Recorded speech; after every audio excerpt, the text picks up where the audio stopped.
Welcome to the Hockey Writers Prospect Corner, a show with our top prospects writing crew, bringing you the latest news, analysis, scouting reports, mocks, rankings, and much more.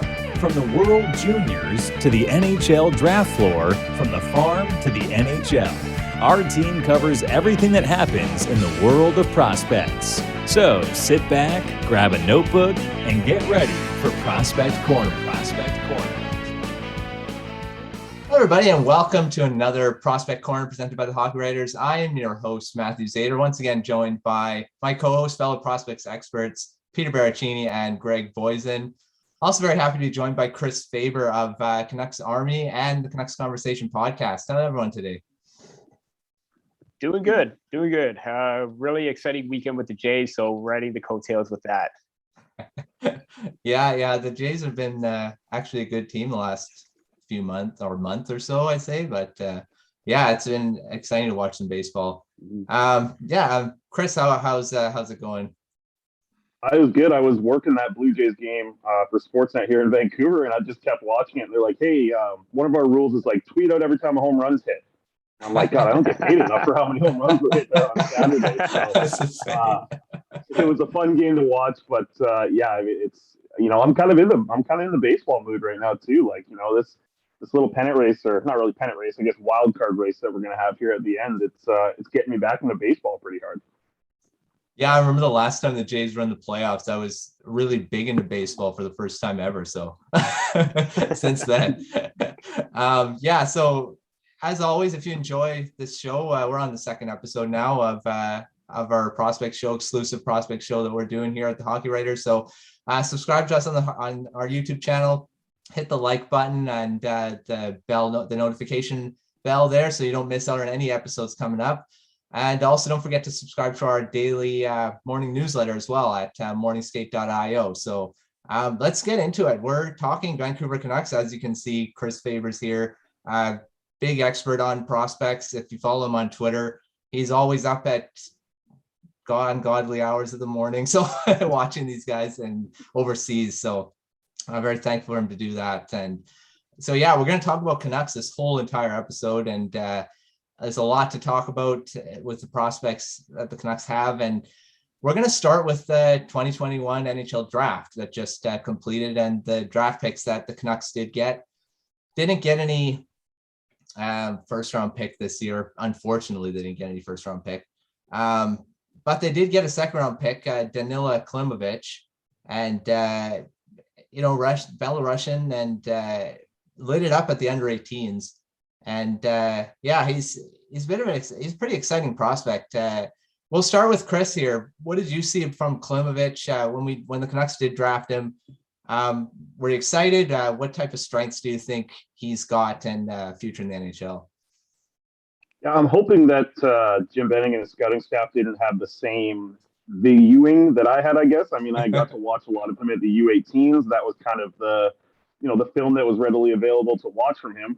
Finding the Belarusian league was kind of tougher than I thought, even though it probably shouldn't have shocked me quite a bit. But getting tape from that league was a little bit tough. We were able to see a little bit of him in the first division there, but to see what he did at the U18s, you can see why he could have been a guy selected in a second round. I mean, there was definitely some high points from that tournament. Obviously putting up a lot of goals against some of the weaker nations, but even if you just watch, Belarus play against Canada, I mean, he stood out as well. Like every time he was on the ice, he was pushing Canada quite a bit. And I do think that it was a big swing, obviously. I mean, that's kind of been said like a million times here in Vancouver about Klimovich that, it was an absolute home run swing, and home run swings don't always work out, but there's a lot to like about this kid. And I think the way that they're going to develop him is going to be really important over the next couple of years, whether that be, if he's good enough to make the AHL, which I highly doubt, but if he's able to go to the QMJHL and be a first-line guy who potentially leads the team in scoring and has more of a structured development there in the Q, I think that could be an exciting thing for Canucks fans to follow. Yeah, I was excited when the Canucks drafted him. Peter, do you have anything to add to that, what you saw from Klimovich? Yeah, no, I mean, Chris touched up on everything. If there is anything, I would probably just repeat what he said, but there's a lot of potential with him. And I think that, personally, I probably had him as a early third round pick. And yeah, it was a bit of a swing, but if they saw something that they like in him, and we saw how much he could score a goal. He did the lacrosse. He's got a very powerful shot. He buzzes quite a bit in the offensive zone. I mean, why not take that chance, especially in the second round pick? And I know the Canucks didn't have the first round pick that they would like to have, but picking up someone like Klimovich, he's got some good upside, and maybe they could turn something into him. Yeah, Greg, you have anything to add about Klimovich, or has basically been touched upon? I think we were talking about strengths. I think probably one of the things that jumped off the page that helped the Canucks make this pick is his size. I mean, he's 6'1", 6'2", depending on what scouting report you're currently viewing, but he's over 200 pounds at just 18 years old. I mean, that's stuff you can't coach, and he's shown the scoring ability, and with some better coaching and playing against better competition, those other things will catch up. But that size right there is attractive. He's already got that NHL frame at just 18. So I would imagine that was probably part of what made that pick attractive in the first place. Yeah, back to Chris here. What do you see any weaknesses in his game that he's going to have to work on to actually potentially make it to the NHL? And we're going to talk about ceiling after this, but to actually make it to the NHL in any role, what do you think his weaknesses are right now? Yeah, and if there's anything I can add to what Greg kind of just said, there was the interesting thing for me was seeing how much size he's actually gained since the CHL import draft, which was held about a year and a half before the NHL draft. And to think that in 18 months, the kid put on 50 pounds of muscle and grew multiple inches as well. That's something, I guess, that maybe why he wasn't talked about a ton coming out of the Belarusian League, because if you see a kid at 150 pounds, even if he's ripping out the Belarusian League, nothing really excites you about him. But to Greg's point, the kid's now coming in at 6'1", 6'2", and looking like he's going to be over 200 pounds. I don't know how he put on that much weight over 18 months. That's quite the job there. Like, I've come close to that during COVID. I just haven't grown any inches taller.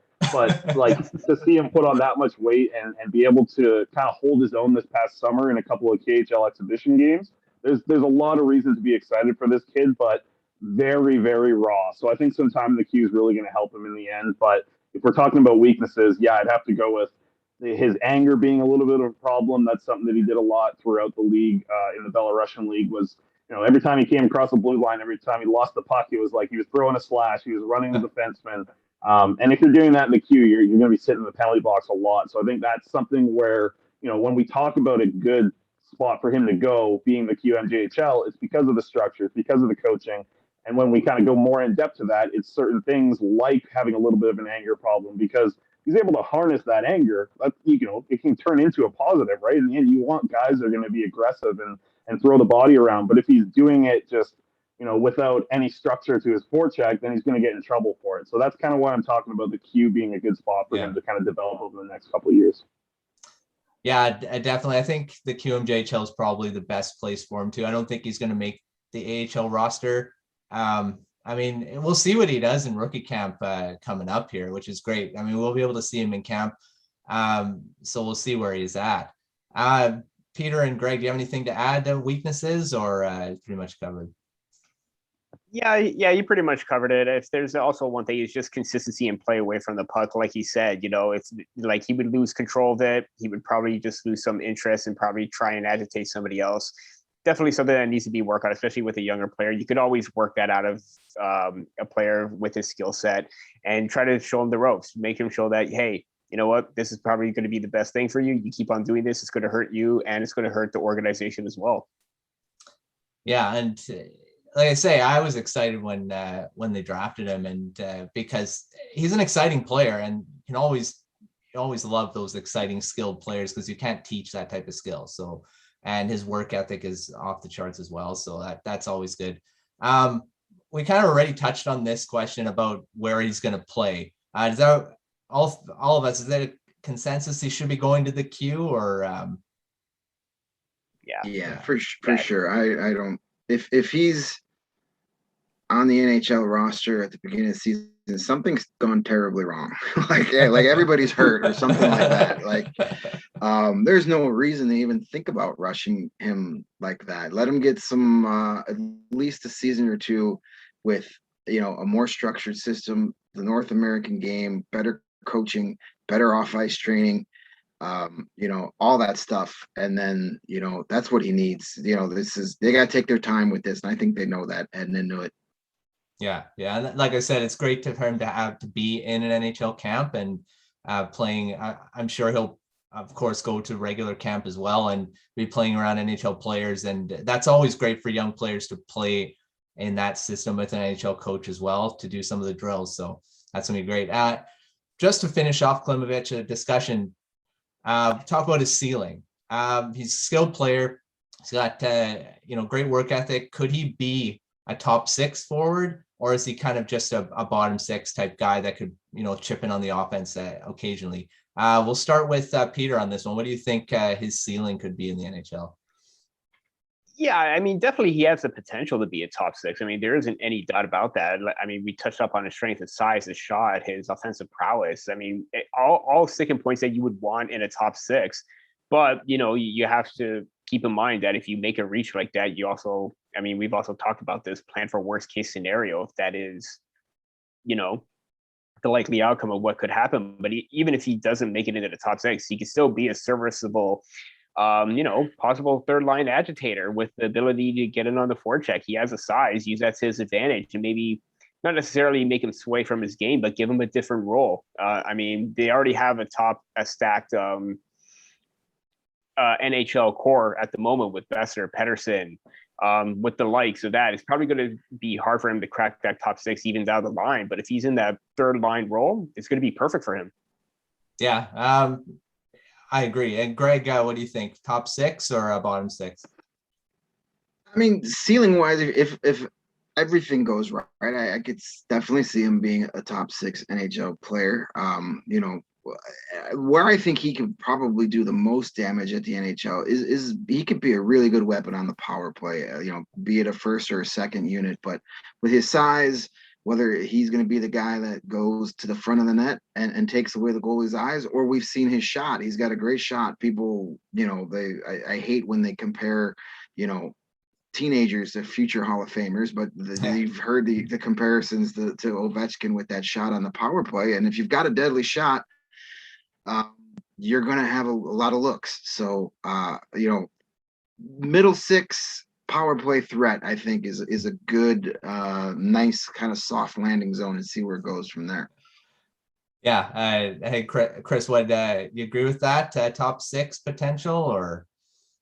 Yeah, I think seeing some of the skills that he has right off the bat, the potential has to be there. I wouldn't put it too high that he is going to be a top 6 player. I would love to see Klimovich be the type of player that we haven't seen developed by the Canucks in a long time, where it's a skilled player, but he also plays in your bottom 6, right? Like, if this guy can develop into being even a 4th or 3rd line right winger who has that offense in his back pocket, but also uses his good skating, uses his size to kind of get in on the forecheck, I would actually like to see him develop into one of those players who is a high-scoring junior guy that can develop into a bottom 6 player. So the potential's there. If he absolutely rips up the queue, then for sure. But I think we're going to learn a lot.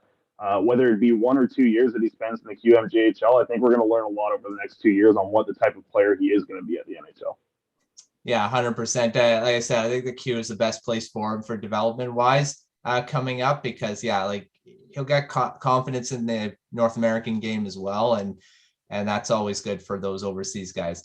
That's Klimovich. There was another 5 prospects that the Canucks picked in the later rounds, so they didn't have a pick until the 5th round after Klimovich. Of those prospects, we had Aku Koskenvuo, Jonathan Myrenberg, Hugo Gabrielson, Connor Lockhart, and Lucas Forsell. Of those, what are you most excited about to see in the NHL one day, or just to follow? We'll start with you, Chris. I think it's between 2 for me. I really like Forsell. I like how young he was. I mean, the kid's 10 days away from being in a 2022 draft. And I think if he's in that draft, he's a top 100 pick, if not a top 50 pick.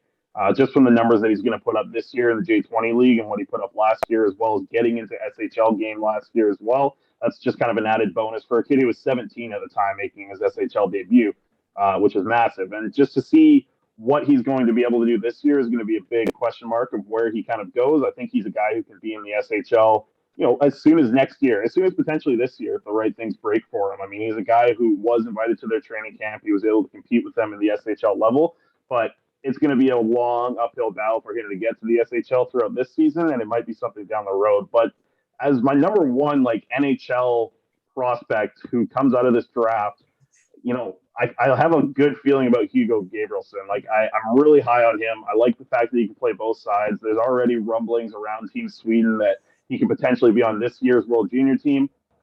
Probably a long shot for that as well, but seems like a good lock for next year anyways. And I like the fact that he's playing both sides. He's in the Allsvenskan this season, and he's already showed some offense with that team. He scored in his first game with them. And, playing second line minutes right now, pretty good for an 18-year-old kid. And it seems like he works really hard. I like Gabrielson. I like the Canucks' approach in this draft where they went with a lot of these J20 guys who had their league canceled, 10 to 15 games into the season. Didn't have a huge sample size of these guys, so they went in depth looking at past years and what these guys are doing at 16, 17 in the J20 league. And, I think they found a couple of good ones. So I'm going to go with Gabrielson and Forsell for my two ones that I'm excited about. Yeah. Go to you, Peter, next. Of those guys, who are you most excited to see develop? Yeah, I fully agree with Chris on Forsell. I mean, he's just an energetic, really in-your-face kind of player, always digging for that puck, always on the go. Like, he doesn't stop. And I think he's one of those players that, a lot like Nils Hoglander, Vasily Podkolzin, they don't know when to stop. So having someone like him and finding that kind of value late in the draft, I think it was a really great pickup. But I'm interested to see what's going to happen with Connor Lockhart. This is a player who, missed out on a full OHL season, locked out because of the pandemic. But he's got a lot of great attributes to his game. Like, he knows how to provide great support for his teammates. He knows how to utilize his, not the biggest player, but he's still pretty effective on the forecheck. So I think that they got, again, kind of like with Klimovich, they got a player with great potential, and maybe they want to try and give him that opportunity. And obviously with the OHL coming back right now, he's going to get that chance, but they probably did their due diligence even the season beforehand. They probably got some footage and said, hey, you know what? We probably like this kid. If he's available, or if there's a chance, let's go and take him, even if it's a late round pick. So I'm going to be looking very closely at him during this season. Yeah, I'll finish up with Greg. Who are you looking at? Out of that group, I too really like what I've seen out of Gabrielson. I think he's that guy that could develop into what general managers crave on their blue lines these days. They want that guy that can. It's almost to the point where we've shifted. Where like, hey, we prefer you to be offensive minded, and then we'll worry about the defense later. He's definitely got that offensive game. But he's shown that he's willing to put in the work to improve defensively as well. And if he can be that all-around two-way defenseman, that's just going to open a lot of doors for him.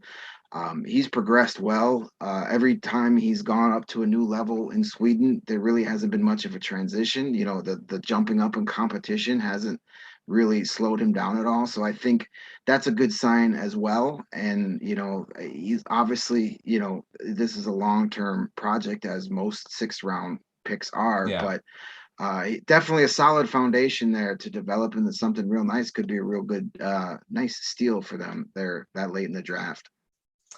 Yeah, I'm going to finish it with a goaltender. I like Aku Koskenvuo. And Chris, David, who's your co-host, he's always high on the goaltenders, and I like this pick. And just because of the fact that he's going to be working with Ian Clark. Ian Clark can do magic with goaltenders, and he's a pick of his.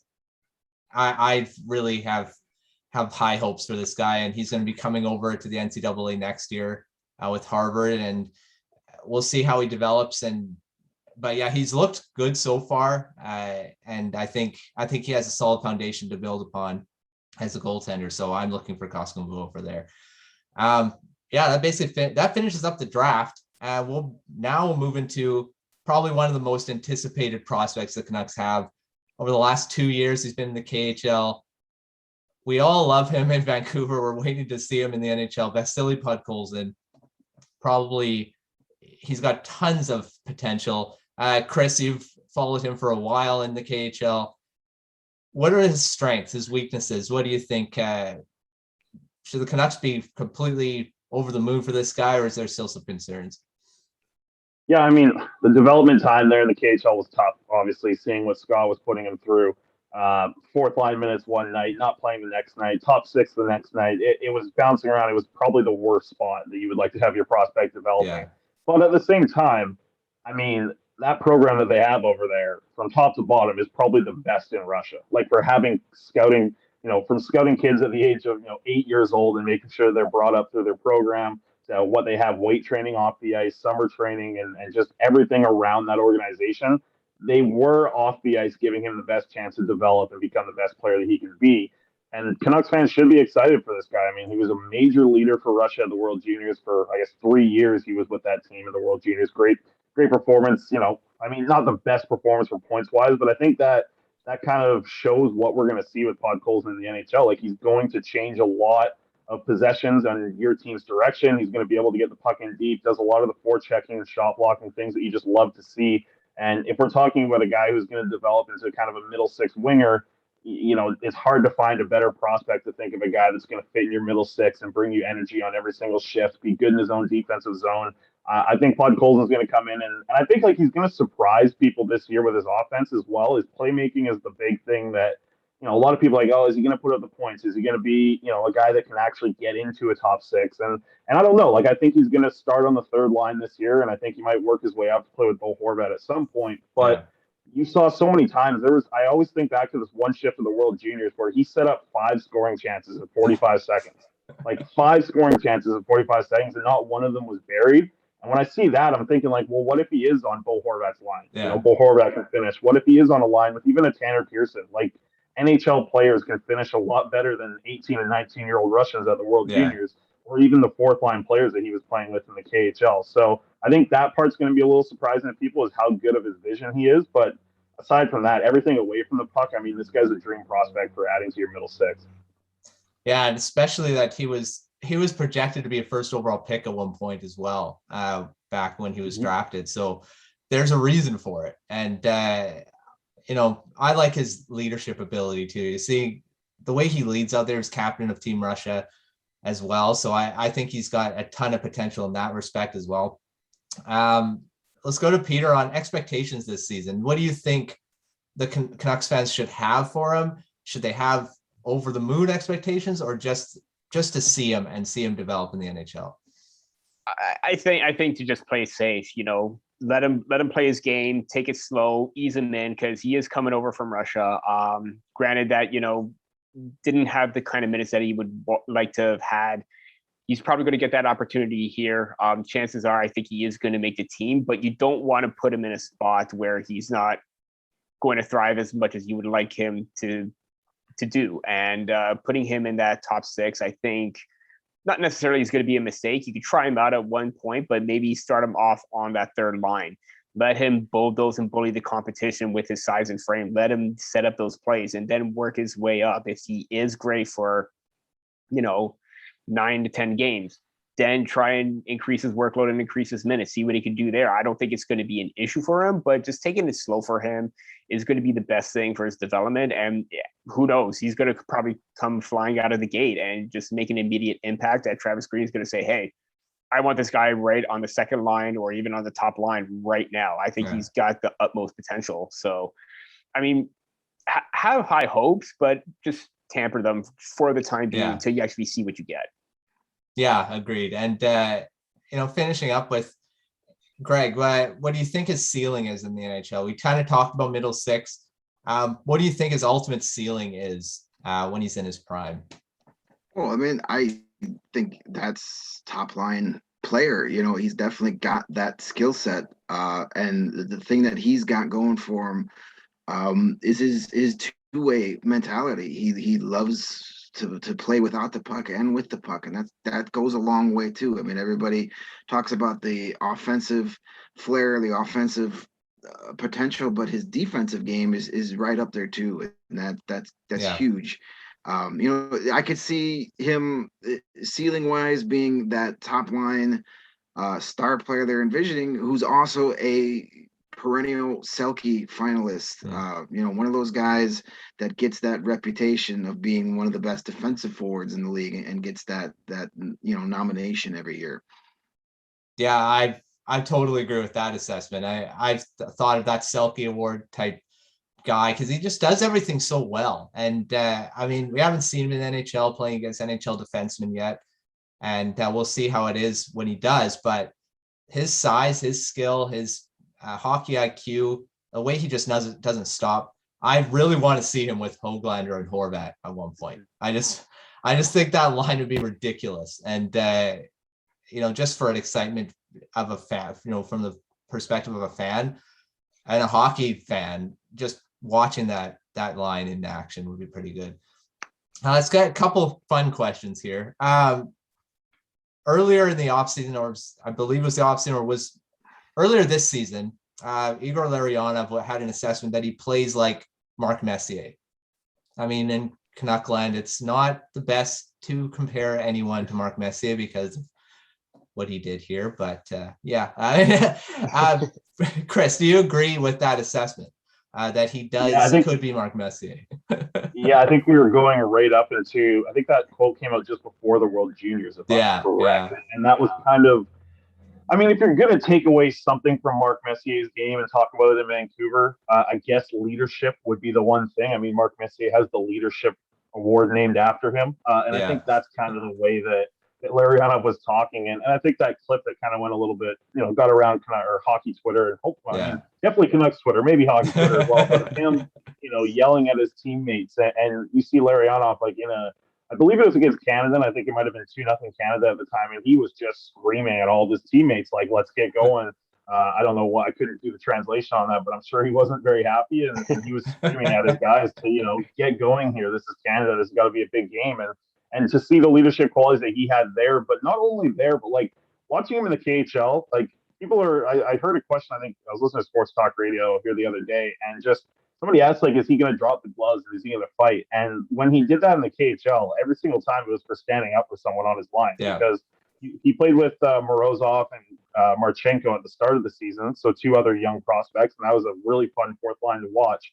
But when those guys, when they got hit in the corner, Podkolzin was the guy to stand up and drop the gloves if he was for it. But also in the KHL, they don't drop the gloves sometimes, which is really strange for fights. But so sometimes he kept the gloves on, but was still fighting. But to see that happen, and then even like another occasion I remember where somebody took a slashing call on the other team, and his player went at that player to be mad about the hard slash that he took on the hands, and Podkolzin's pulling that guy out of the circle, like out of the scrum, so that they can get that power play. So I think leadership is the way that he's looking at it. Hopefully the relationship between Mark Messier and Vancouver isn't the thing that he was talking about for the assessment. Because we want to have fun with Podkolzin here. We'd like him to be here for a while. We'll hope that certain parts of the assessment are correct, but let's hope that most of it is wrong. Yeah. Peter, do you agree with that, that he has some attributes of Mark Messier? Yeah, but even when Chris was talking about how he's standing up for his teammates and getting a little bit gritty with the fighting, it kind of reminds me of, again, I'm not trying to draw comparisons, but to the days of Keith Tkachuk and his power forward mentality. Not saying he's going to be a Hall of Famer or star-studded player, maybe and put up big points, because the point production is still going to be up in the air. We'll see how that goes. But the fact that he's willing to stand up for his teammates and be physical and play with that kind of edge kind of just reminds me of him with that play style. Yeah. And Greg, do you agree with that, Mark Messier? Or when I first heard that quote, I said, I think he's just trolling Canucks fans right now. If you get Edmonton, New York, Mark Messier, then yes. But do you really want to bring up that name again? I think it's a fair assessment. Obviously that's some big shoes to fill there, but as Chris mentioned, the leadership, the feistiness, he's a hard-nosed two-way player. Anytime you see that, Messier is going to be one of the first guys you think of. So it's a fair assessment. I think he's kind of that throwback type of player where, if he was around, in the 80s and 90s, he could have been, a a legendary player. That those types of games kind of fit his skill set more.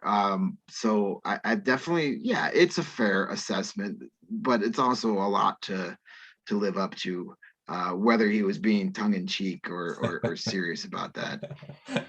Yeah, I agree with all you guys with the leadership part. I mean, I think that's what Igor Larionov was looking at, is that leadership, that character that he has. And I mean, Mark Messier is a great leader in Edmonton and on the Rangers. The Canucks, I mean, there's that dark period, and that's where it is, and that's why that name is not well received in Canuck Nation. So say when people were comparing Wayne Gretzky to Pedersen, and I mean, he's got attributes, but you can't really fairly.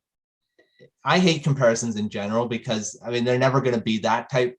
They're their own player. I mean, and that's in the end, he's Podkolzin. He's not anyone else. But yeah.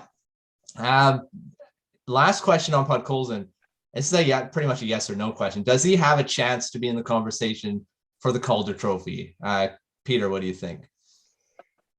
I have to say no. I mean, this is a pretty deep rookie class with, the likes of Quentin Byfield, Trevor Zegras, Cole Caulfield. Those guys are going to put up big numbers. I'm just not sold that Podkolzin is going to do that this year. I mean, I think down the line, he's going to be a legitimate 50, 60 point guy. But this year, with the role that he's probably going to be playing in, I just can't see it in this deep of a class. Greg, what do you think? Calder Trophy, or is this just there's too much talent in this? I mean, there's a chance he can compete for the trophy and be a finalist for it. I think, as we discussed in our first episode of Prospects Corner, which is available on YouTube, by the way, we pretty much all unanimously agreed it's Cole Caulfield's trophy to lose. So I think the race is for runner-up this year, and we've got a lot of talented rookies, but as we all know, NHL is a different beast, and what a guy like Zegras and Byfield, sure, they look like they're bona fide stars, but when you get into that first full 82 game season, there's going to be some pitfalls. So can he be a finalist at the end of the year? Yeah, I could see that happening, but as far as winning that trophy, that's a long shot. And Chris, final word on this. Do you think Calder Trophy or not? I think if the Calder Trophy was about which player makes the biggest difference to their Corsi on their line, we might be talking about Vasily Podkolzin. I think that, maybe this is the year it's not all about points. Maybe this is the year it's about, defensive play as well. But, I'm a huge Podkolzin supporter. I mean, I got the jersey right here. I'm a huge Podkolzin supporter, but if I was with you guys on your last episode when you guys all took about 5 seconds to choose who was going to win the Calder, as I saw, I would have been a fourth person there as well. Unless Caulfield or Zegras can't really play a full NHL season yet, I think that might be the only thing that's in Podkolzin's favor is the fact that he's played against men in the KHL. That's going to be a big difference for him, but I think Caulfield proved enough to us last year that it seems like this is going to be his trophy to lose. Yeah, I agree. I mean, Podkolzin, I think he's going to be in that conversation, just like Höglander was in the conversation last year. No one thought he would be. But I mean, you never know in this league. It's interesting what stuff happens and guys get on rolls. And I think just because Podkolzin won't be playing with a lot of those highly skilled players like Zegras has some skill on his line, and he'll have Caulfield's going to have a lot more skill, and he's going to play a lot more too. Yeah, those two guys are going to play probably top line minutes too, which is a big factor. Can I jump in for a second? Halfway point? Yeah, sure. I just wanted to ask you, because you didn't really give your point out. You said you'd love to see him play with Höglander and Horvat at some point, but where do you think he actually starts? Like, I know where you want him to be, but where do you think he actually starts the season? Who are his line?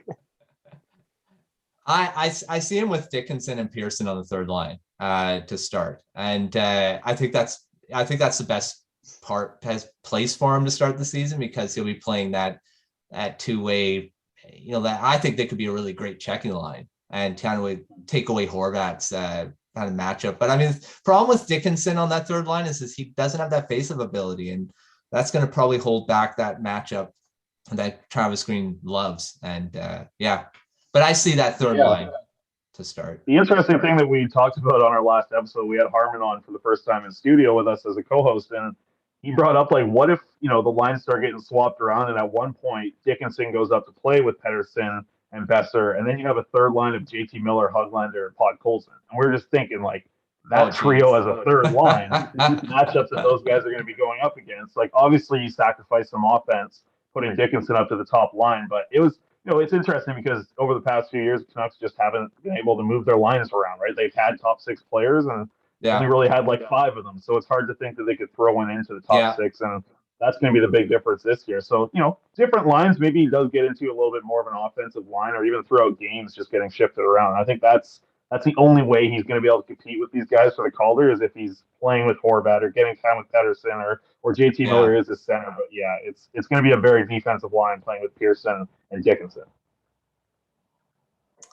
Yeah, that's another exciting thing that the Canucks have this year, is that fact that they can move around guys and so many different looks that we could see. And that's what's exciting to see going into training camp. So got to the halfway point of the show. So this is the Prospects Corner, presented by the Hockey Writers. If you enjoy the show, of course, subscribe to our YouTube channel. There's a lot of great shows on our channel, and Maple Leafs Lounge, Grind Line, Detroit Red Wings, Blackhawks Banter, Chicks and Sticks. There's a whole ton of content on that channel. So definitely go to the YouTube channel and check those out. Also check out our website, hockeywriters.com. Got a great amount of content for our writers there. And so it's going to be, there's a lot of stuff coming up, especially with training camp and the NHL season starting up in about a few weeks. So it'd be great. So let's continue with other prospects in the system. The Canucks have a few different intriguing players, not necessarily high end, outside of the NHL and the AHL. And we'll start with the American Hockey League. And there's a new Abbotsford Canucks, and a very original name. But the Abbotsford Canucks, which are going to be really close now. And basically, in really good traffic. I got buzzed on my article saying it's like, in great traffic, it's an hour. And I'm like, oh, whatever. I said it, I left it on an hour away. But yeah, if you're driving at like 2 in the morning, you can do it in an hour. Yeah. I'm like, I guess so. I guess that's true. That's true. Still a lot shorter than a flight from Utica, New York. That's 100% true. So they're a lot closer this year. We'll start with the AHL. And Chris, who do you think is the most NHL ready prospect in the American Hockey League right now that could be playing in this year, next year or so, would be a full-time NHL player? I think a lot of people would really like to see Jonah Gadjevich be that guy. The type of player that Jonah Gadjevich can be. If he can get on your fourth line in the NHL, be willing to drop the gloves, but also show some of that scoring that he did in the AHL last year. Almost scoring at a goal per game in the AHL. I know it was a little bit more of a watered-down league due to the taxi squads, but you can take away as much as you want from his game last year. He was also one of the best at controlling shot share on the Comets last year. He obviously had the ton of goals, and the things that he does to get those goals, like, he doesn't have the amazing shot that he rips on the power play every time. Even to see, I think it was something like, 84% of his goals came at 5-on-5, which, is great, because a lot of these guys in the AHL, here in Vancouver, we've talked about Reed Boucher for a couple of years in the AHL. So many of his points came on the power play. So to see that Gadjevich was able to do it at 5-on-5, to think that he also has the physicality that you'd like to see on your fourth line. Obviously, the skating is the issue. It's something that he needs to work on if he wants to be an NHL player. But at 22 years old, it's not like he's not washed up yet. He still has time to work on that. And if he can get that skating figured out, I think he's the type of guy you'd love to see on your fourth line. And I'm saying this because I don't want to say Jack Rathbone, because that's like, if he is in the AHL, what the hell is he doing there? He should be in the NHL. So if he's in the AHL, he's my immediate guy who I'm excited for, but I'm hoping that he can crack the NHL roster out of camp. Yeah, I agree. Peter, who do you think is most NHL ready prospect in the AHL right now? I think a guy by the name of Sven Berchi. No, I'm just joking. Sorry, sorry about that. No, but Chris nailed that on the head. I do think that Noah Gadjevich is probably the next best player. That's probably good. Jonah Gadjevich, sorry, not Noah. Jonah, I think, is the next best one to probably try and get some NHL minutes, maybe even earn a call up at some point, see what he could do.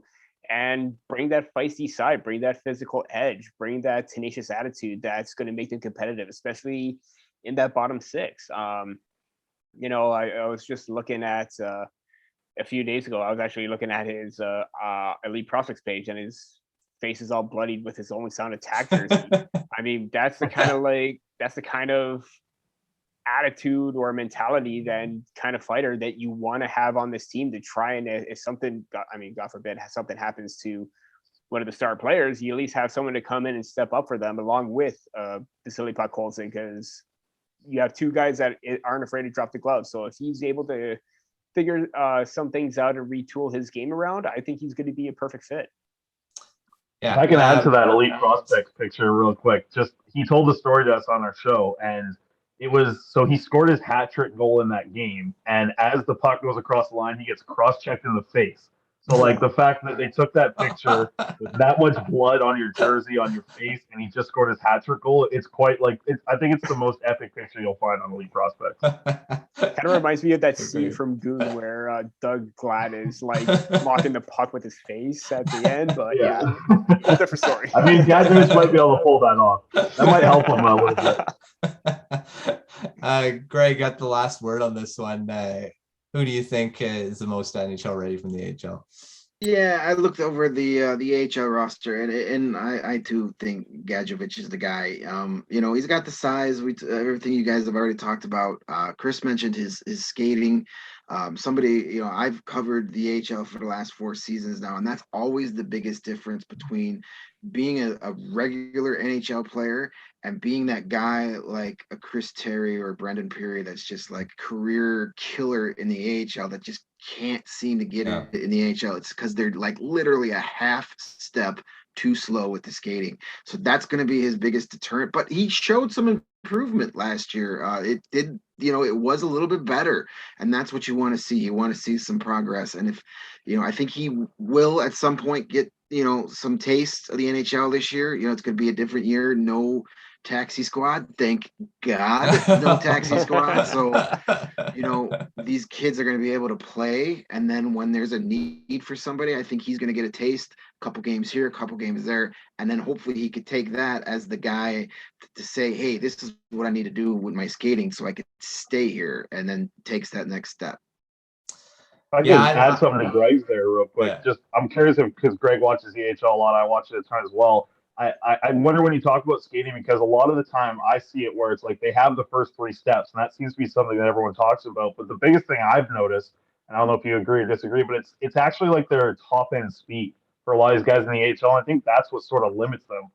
You know, Reed Boucher was a perfect example. I thought his first 3 steps were strong, but when he got up to full speed, he wasn't burning anybody, like beating any defenseman down the edge, even in the AHL. And I don't know if you agree or disagree, but that seems the thing when people talk about the skating problem in the AHL. To me, a lot of them end up being the top speed. Yeah, no, I agree with that a lot. You know, you can fool guys with those first couple steps a lot easier in the AHL, but when you get to the NHL, everybody's got those quick first 3 steps. So it's that top speed. And to me, when it comes to skating, you know, we can debate about that and have really good discussion about. To me, it's not how fast you get to your top speed, it's how much effort you use to get to your top speed. If you're killing it in 5-6 heavy strides, I mean, you get to your top speed and you're the fastest guy on the ice, but you're blown up and you got no more gas, you're kind of not useless. But if you are effortless to get to that top speed and don't use as much energy so you could stay at top speed longer, that's another difference too between the 2 leagues.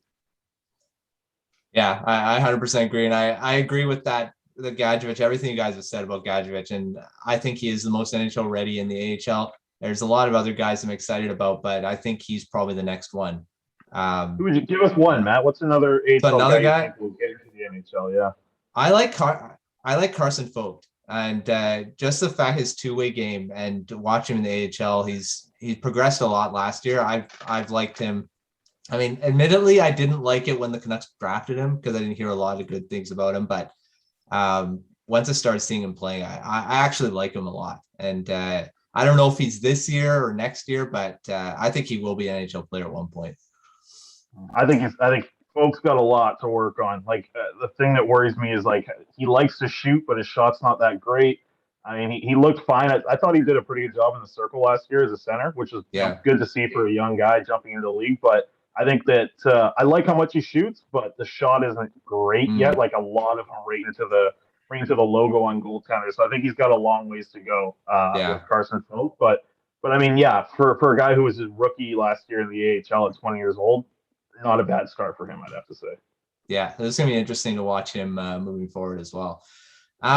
Let's go away from the AHL, elsewhere, overseas, NCAA, whatever you want to look at. Who's NHL ready in those outside the AHL? We'll start with Peter on this one.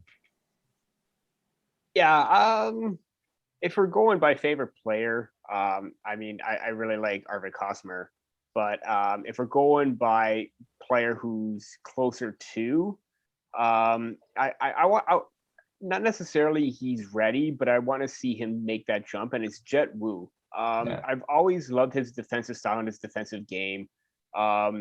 He had a really good, strong 2018-19 season where he had 66 points, but kind of sort of dipped right after that. And I want to see him try and maintain that point production, maintain that consistency that, showed that he had a lot of promise within his game and his time in the WHL. So if he's able to find that and keep his mindset going, that he can continue his development and get to that point, I think that they have a really solid, maybe I don't want to say second pairing, but at best second pairing, but still a really decent third pairing option on defense.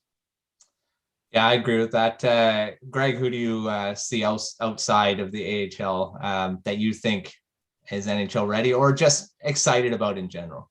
Yeah, not NHL ready yet, but definitely well on his way. I'm going to go to the college ranks and pick Aiden McDonough. I think that kid is going to be, he was picked in the 7th round. Yeah. Back in 2019, I think it was. And he has made some huge improvements. He's another one of those offensive-minded defensemen. He's playing at Northeastern. I mean, hard to argue that he's not going to get the development at one of the top programs in college. So if he can get and improve, as we just talked about the speed, if he can improve on his speed a little bit, I think he can definitely be looking to make that turn pro next year and maybe 2-3 years down the road. He's a guy you're looking at. But considering where you got him in the draft, definitely something to be excited about because there could be some tremendous value out of that pick down the road. Yeah, I 100% like McDonough too. Chris, who do you think is you're excited about or NHL ready? What do you think? Well, I'll flip it to you, Matt. You go first. I'll follow you up here. I feel like you're not getting enough of your takes in. I'm not getting enough. You should have given Pete or Greg to host this one. This is one where you got to. It's true. Yeah. Give me one. I can take over the host for Matt for now. If you want to do that, yeah. Well, yeah. I was going to give my take after, but I'll do it now. And I love Aiden McDonough. Greg, you took my answer, and but I'll just for the sake of being different, I really love Arvid Kosmar, and he's he showed a lot in the World Juniors here, and he's a great. I think he's going to be a great two-way third line center that can be that matchup center. He also has a bit of a agitating quality to him too, which is great to see. And I don't know. I've loved Kosmar ever since they drafted him, and I think he's going to be a heck of a bottom six centerman in the NHL. Yeah, no, I mean, Kosmar really impressed everyone at the World Juniors to see what he was doing. Even, there was quite a bit of punches thrown between him and Vasily Podkolzin in the Sweden-Russia game, which I think caught a lot of Canucks fans' attention.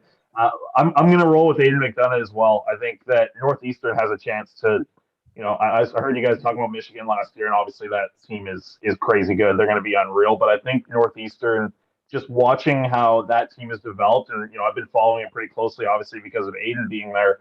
I think they had 13 freshmen the first year that Aiden came in as a freshman. So those guys have kind of graduated now to being juniors, right? I mean, this year and next year are the big years for Northeastern to make a push for that national championship. And if McDonough can get 20 goals this year in 30 games of NCAA hockey, I think the Canucks are going to be pushing all their chips in to get this guy signed, whether that be promise of NHL play. That might be something that we actually see this year. I mean, if he does put up more than 25 goals, which would be a lot. Like it would almost have to be a goal per game. But this kid has the shot to do that. I mean, when he's on the power play, he might be the deadliest player in NCAA hockey right now with his shot from the right side. Yeah. So if he's able to get 20 to 25 goals, I think he signs. And I don't know if he comes to the NHL. I don't think he'll be at that level because I think the Canucks will be a pretty competitive team. But let's say the wheels fall off on this Canucks season and they aren't a playoff team. I think we see McDonough in the NHL this year if that's the case. Otherwise, getting into the AHL is probably going to be a goal of theirs at the end of this season. As long as everything goes right for him in his junior year, where I'm expecting him to be one of the top scoring players in the nation. Yeah, I love Aiden McDonough too. So he's been one of my favorites. Also, favorites. just the nicest guy ever. Every time I deal with him, he's just the nicest dude. So it's good to hear. And best friends with Jack Rathbone, who's already in the Canucks prospect system. So another kind of added bonus to maybe getting him signed might be Jack being like, "Hey, I'm still in the AHL. Come play with me."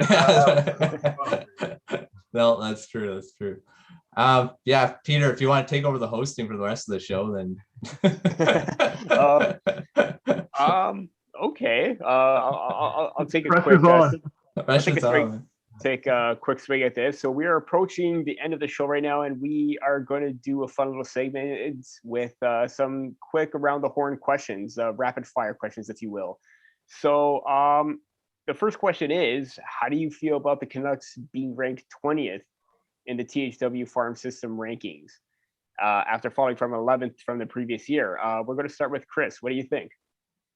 Yeah, I think a lot like I think it was Matt talking about on you guys' show last week that they fell quite a bit. And like you kind of said, Matt, last week, they're going to fall quite a bit again with their top two prospects in Podkolzin and Rathbone likely graduating to the NHL. And potentially even their third best prospect in Mikey DiPietro graduating to the NHL as well. I mean, if you're not happy about them being 20th in your guys' ranking this year, people are going to be even more mad next year when they're sitting at, 28, 29, 30. So there's not a lot coming into the system. What they have is what they have. And, even looking at a guy like Klimovich, who we ranked at number 4 in our Canucks Army rankings, he's still a long shot to be a top 6 player. I mean, the problem with the Canucks and the way that prospect systems kind of work is, Nils Höglander should be in there. He's 20 years old. A lot of guys don't get to the NHL that fast.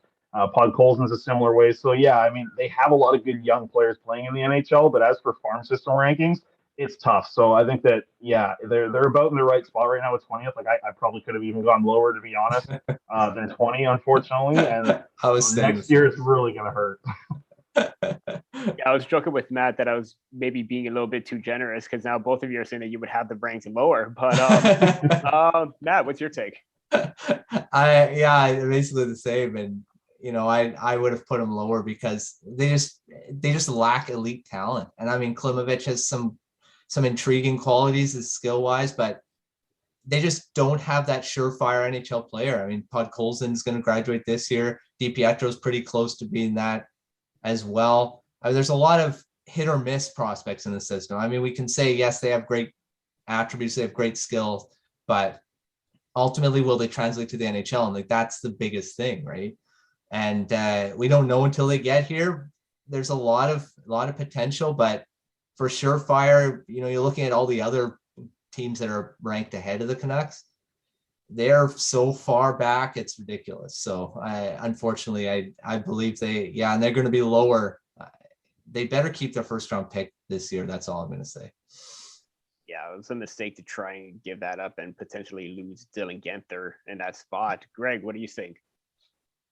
Yeah, I mean, the drop off is in the rankings is obviously fair, as you guys have all taught. It doesn't take a brain surgeon to figure out why they're heading in the wrong direction. I mean, they had a really good run there, that 3-year stretch between 2017 and 2019. I mean, they, great.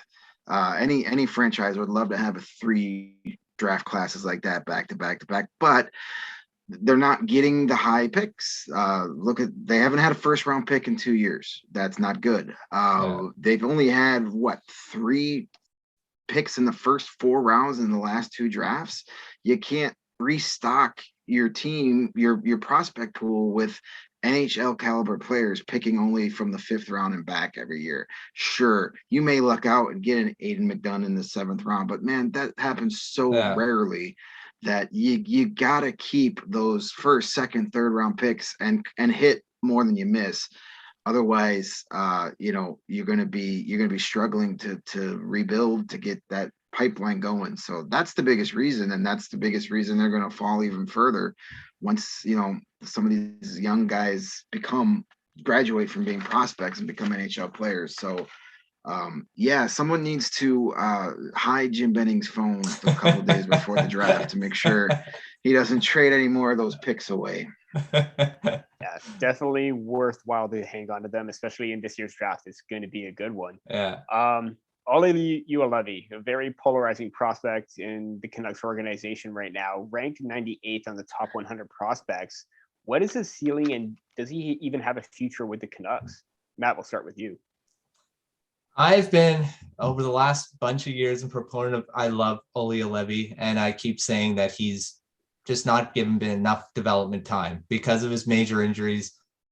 There's just so much of his game that he hasn't had as much stuff as the other guys in his draft class had. And that's just the bottom line, but he's going to have to start hitting soon. And this year, I think is the biggest thing for him. I think he does have a future with the Canucks, but he's got to play a lot. He's got to show a lot this year. And I think he's going to be given that opportunity, I hope, because of the penalty killing, and that the Canucks just need penalty killers this year with Edler leaving Tanev last year. Juolevi can kill penalties. He can block shots. I think he can be that guy. I just hope that it's this year because I think he still can be a serviceable defenseman in the NHL. We'll just have to see this year. And Greg? Yeah, I think Matt kind of, touched on everything right there. I mean, obviously the health, he's got to have the health. This is going to be a make or break kind of season for him this year, where it's, you can only hear about potential so long before you go, okay, is this not happening or what? You can't really be too.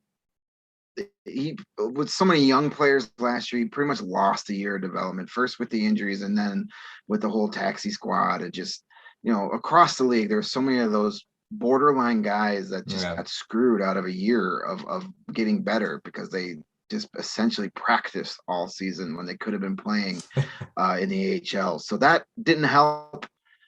So basically, if he could stay healthy, I think he can be a third pairing defender, hopefully more than that, but I mean, that's a good place to start. And as you mentioned, Matt, he definitely could be a contributor to the penalty kill, be one of those unsung heroes that kind of, you don't really notice out there per se, but you got to have that type of guy.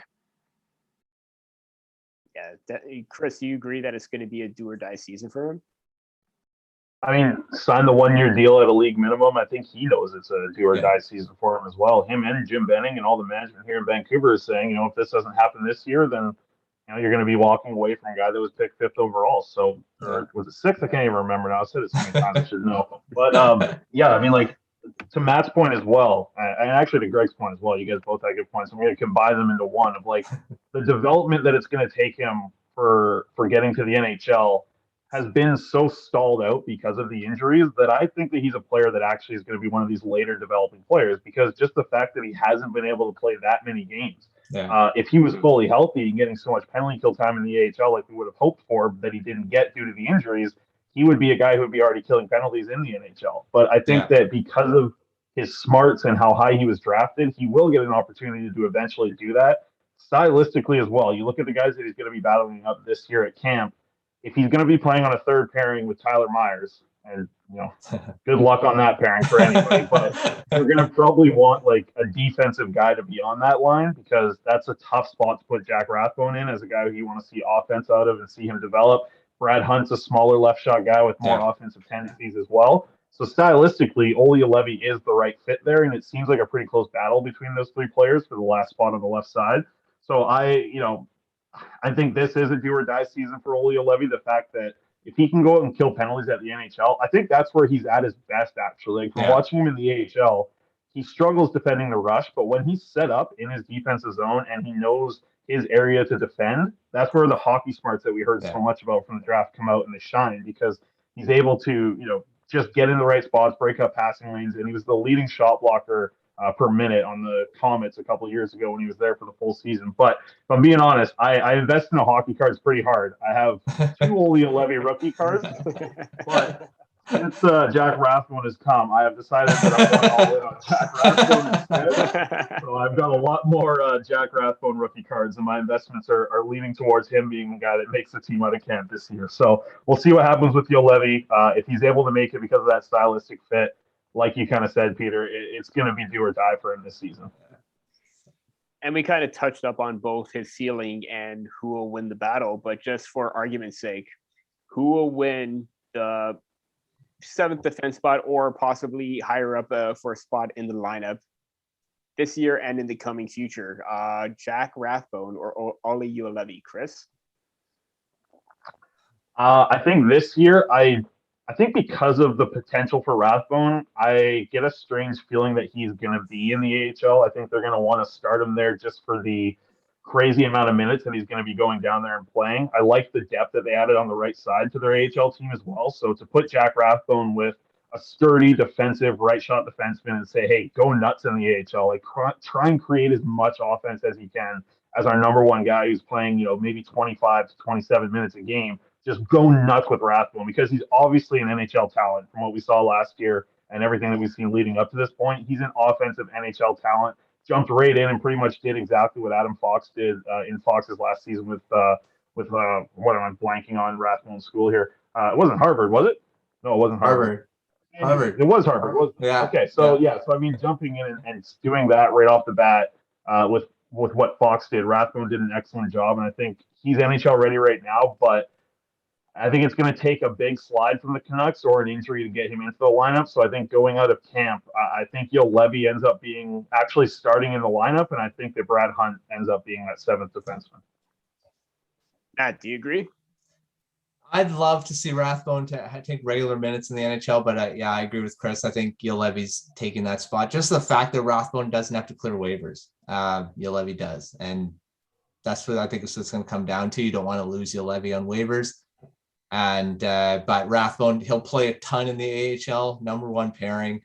Had great chemistry with Jet Wu down there, so I feel that they just resume that, and eventually we'll see what happens. In Canucks, they always get injured. Defensemen always get injured. He'll be up here eventually, just like when Troy Stecher way back when went down to the minors, saying, well, he shouldn't have gone there. He was up within a few weeks because of injuries, so. Yeah, I think it's Juolevi though. Greg, you going to make it 3-0?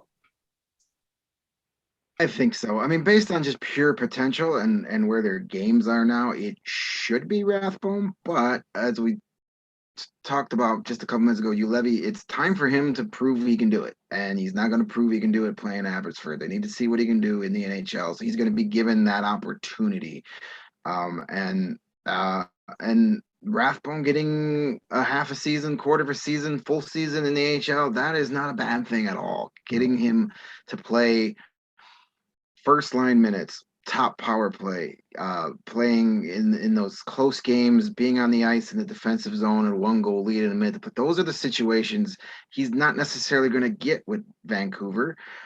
So get them those situations. It's a similar situation here in Chicago with the Blackhawks. They have a bunch of young defensemen who played in the NHL last year, but because of their roster change makeup this year, now they can get that AHL development that they desperately needed last year, when there essentially really wasn't an AHL. I mean, that AHL season, that was just, scrimmages as far as I'm concerned. There was a lot of real development going on. So I know Vancouver fans are excited, and they should be. He's going to be a really good player, but do what's best for him right now, and that's probably a stint in the AHL for however long that is. Yeah, definitely. And I was in the Jack Rathbone corner before, but you want to give Juolevi the time right now, and it's probably going to be best to do that and let him see what he can do instead of just wasting the talent and then just making him try and find a roster spot somewhere else. So yeah, I would probably say Juolevi at this point as well. And now goaltenders. I'm curious to see how this will play out. Who is going to have the higher ceiling? Aku Koskenvuo or Mikey DiPietro? And we will start off with Matt. Oh, this is a tough one. And of course, I put this question in. I think it's DiPietro, a higher ceiling. He's a smaller goaltender, but his athleticism is just off the charts. And he's got great competitive spirit as well. And he's already worked with Ian Clark changing his game, and he looked really good at the end of the year. Koskenvuo is a lot younger, a lot more raw, but I think DiPietro is going to have that higher ceiling whenever he does hit that. Greg? Right now I gotta go with DiPietro. Just because he's more of a known commodity. We've seen more of him. There's a bigger sample size, Koskenvuo, he's just 18 years old, and there's not a lot of experience there right now. And he's kind of had a little rough start to his season this year already in Finland. But DiPietro, something starting to sound like a broken record here, but he got screwed last year too because of the stupid taxi squad. He essentially lost the season of development, which just for a goaltender is just insane that was like the course of action. Getting another year in the AHL, or maybe competing for that backup spot this year. So his ceiling is definitely higher now. That could change, obviously, when Koskenvuo gets to Harvard next season. We're going to get a better idea of what there is in that whole package. So, we have this conversation in a year or 2 years from now. We could have different answers, but right now it's DiPietro. Chris, final word to you. I think Koskenvuo is interesting because he went to the Four Nations tournament about 3 weeks ago now, and he had a shutout against Russia, which was very impressive. Against a strong Russian team. Ends up following that up by splitting a game with the other Finnish goaltender, shuts out the half game that he was in there. So, Canucks fans are starting to hear about this through the rumblings of the people who cover prospects, and they're getting all excited about this guy. He comes into his first Finnish J20 league. He gets a shutout in that one, allows 5 goals in the next one. So, exciting for sure, but if you're going to go off a ceiling right now, to me, it's Mikey DiPietro by an absolute mile. It's like, yeah, it's great. He had a great game and a half in one tournament. He's had a great one game in the J20 Finnish League, but Mikey DiPietro came in and had better numbers than Thatcher Demko in his rookie season of the AHL. And, to Greg's point as well, yes, completely lost a season of development, which is so unfortunate for a kid at that age who really would, kind of won the starting role just 2 years ago. So this past season would have been excellent for him to just play a ton of games. And from speaking to the general manager of the AHL team for the Canucks, Ron Johnson told me he expects to see 50 to 60 games. I'm hoping he's including playoffs because I don't think DiPietro is going to be playing 6 out of 7 games in the AHL. I hope he isn't. I hope he's getting a game off every weekend or so. But if he's getting to 60 games or 50 games like Ron Johnson says, and he has a good playoff run, huge upside for this AHL team the Canucks are putting together. That Abbotsford team is going to be really good. They got a lot of good depth, a lot of NHL tweeners. So this could be a really good learning experience. But to me, it's Koskenvuo is so far down the road for what he's going to have to do. I'm expecting him to go to Harvard for, at least 3 more seasons. I think Mikey DiPietro is the backup next year for the Vancouver Canucks in the 22-23 season. So to me, it's by far Mikey DiPietro for the higher ceiling, just because who knows what happens with a goaltender over the next 3-4 years. Yeah. Mm-hmm. Yeah, and I think with Koskenvuo, I think if you have a bigger sample size, then you could probably make another argument further down the line. But at this point, it's definitely got to be Mikey DiPietro. And now the final question is upon us. Last minute of play in round or topic 4. One potential steal in the Canucks system that is not named Jack Rathbone. Greg, you have the first one. All right, that means no one's gonna steal mine. I really like what I saw out of William Lockwood last season. I think he's got a sneaky good chance to be, a productive NHL player. He's heading into his second pro year. He's one of those guys that you drafted so young that you heard about his name for years and years and years, and then you finally got him in the pros last year. He got confident as the season wore on, as you could see that he was getting more comfortable on the ice. He had 8 points in his last 11 games after struggling in the first 14. So hopefully that kind of snowballs into this season. Then he has a good camp. Obviously he's going to be one of those guys on that pretty talented Abbotsford roster to start the season. But maybe as the year goes on, he's another one of these young guys that gets a game here, a game there in the NHL.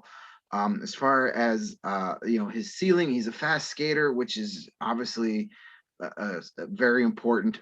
He could turn out to be either like one of those really good role players, either a contributor on the bottom six, or maybe he's that kind of guy that we saw with like a Zach Hyman in Toronto, where he's not necessarily the most talented player, but you put him on a line with two really talented, skilled players, and he goes out and does all the dirty work and makes those guys look even better. That could be a potential role for him down the road. So that's the guy that I think is flying under the radar, but it would be a name more people hear of in the next year or two.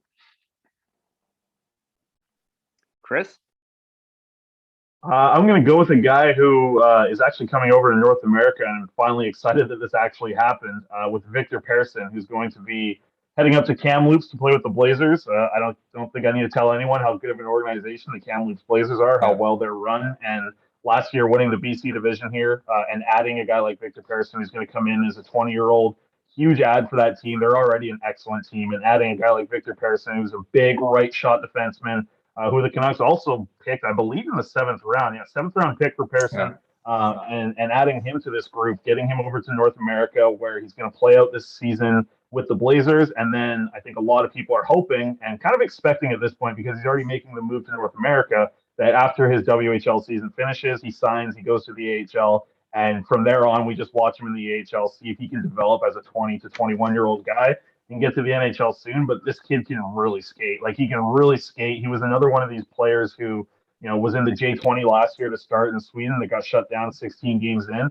But in those 16 games, as a defenseman, he's got 5 goals. I mean, this guy can really score. He can really shoot. But the best part about his game is his skating. And then when you hear about a defenseman having really good skating, normally you're like, oh, one of those 5'10", 5'9" guys. Victor Persson is like a solid 6'3". Like, he is a solid, one of the biggest players on the ice every time he's on the ice. And when he gets moving with a full head of steam, it's kind of like what I said to Greg earlier about the AHL guys that really struggle to hit that top end speed. Like, that is not a struggle for Persson at all. When he gets going and gets a head of steam from gathering the puck, it's a dangerous thing to see him do. And to see him get that spotlight now in the WHL, I think he's going to draw a lot more Canucks fans in with what he's able to do, as long as he has a good offensive season with the Blazers. And Matt, final word to you. Well, you guys took 2 of my picks, but I will go with Dmitry Zalodiev. This guy, ever since he was drafted, and to you, Chris, the clips you've been showing of him on Twitter, and I've gone and looked at film with him as well. And this guy's a ton of skill. I mean, he's already great at faceoffs as well, which, I mean, it's in Russia. He hasn't really played a lot of KHL games yet at the upper leagues, but he's been great in the junior leagues, what they call the AHL in Russia as well. I think this guy's has a potential to be a steal in the NHL. I think he could be a great bottom 6. I don't think he's a top 6 guy, but you never know. There's been comparison of him being like Pavel Datsyuk type hockey IQ, of how he takes the puck away from guys, and I'm excited about him. And I'm going with Zalodiev there. It's a good thing you guys didn't take the player I'm going to say. I mean, it's very unconventional to find a steal in the 3rd round, but I think they got very great value in this player in Yanni Yermo. Really big, mobile defender, 6'4", already 200 pounds or just around that range. But he's got such a smooth stride. I mean, given the fact that the Canucks have great mobility on the back end with Quinn Hughes, with Jack Rathbone already, having another one like Yanni Yermo in the system is just going to make them even more a more potent offense from the back end. And I think that they got a really great value pick with him in that regard. So that's going to be my pick for, in terms of a steal in their system. And I think he's got a lot of upside. And with that, this has been Prospect Corner presented by the Hockey Writers. If you enjoy the show, please subscribe to our YouTube channel and hit the like button and notification bell so that you don't miss out on future episodes. Also, check out thehockeywriters.com for much more content from our amazing writers. For Matt, Greg, and Chris, this is Peter, and we will see you next time in the Prospect Corner.